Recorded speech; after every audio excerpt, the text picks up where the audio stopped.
গাছটা এই যে এটা হচ্ছে, তো গাছের হলো এটা শেপ, শিকড় বের হয়েছে এখানে 1টা 2টা 3টা 4টা 5টা 6টা, আমাদের টোটাল শিকড় বের হয়েছে।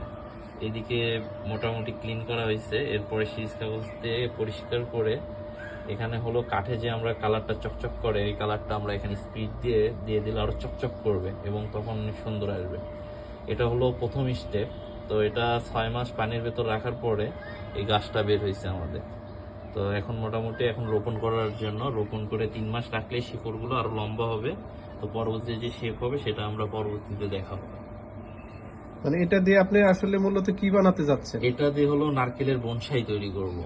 ও আচ্ছা, বনসাই। হ্যাঁ, বুঝতে পারছি। তো এটা গাছটা এখানেই ছোটই থাকবে, এর চেয়ে বড় করব না, কিন্তু এখানে গোড়াটা এর চেয়ে মোটা হবে না। তো আর এখান থেকে শিকড় নেমে এই পর্যন্ত আসবে, এখানে থাকবে, আর এটা এইভাবে থাকবে, আর এখানে শিকড়টা এই মাটির পটটা এখানে থাকবে, এখান থেকে শিকড়গুলো এই পর্যন্ত থাকবে। তো সেই শেপটা নিয়ে যাবে। এই পর্যন্ত আনতে আমাদের এখনো 6 থেকে 7 মাস লাগবে, আর এই অবস্থায় আসতে আমাদের 6 মাস লেগেছে।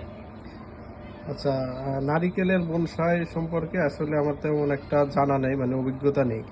এটা কি আসলে কি ইনডোরের জন্য না আউটডোরে এটা হলো ইনডোর আউটডোর দুইটা মিক্স করে রাখতে হবে।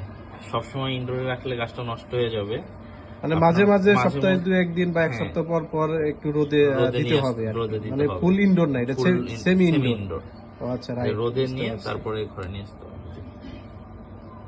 ঠিক আছে, আমি আশা করি আসলে আপনার বনসাইটা অনেক সুন্দর হোক, এর সাক্ষী হয়ে থাকলাম। ইনশাল্লাহ ভালো হবে। Thank you.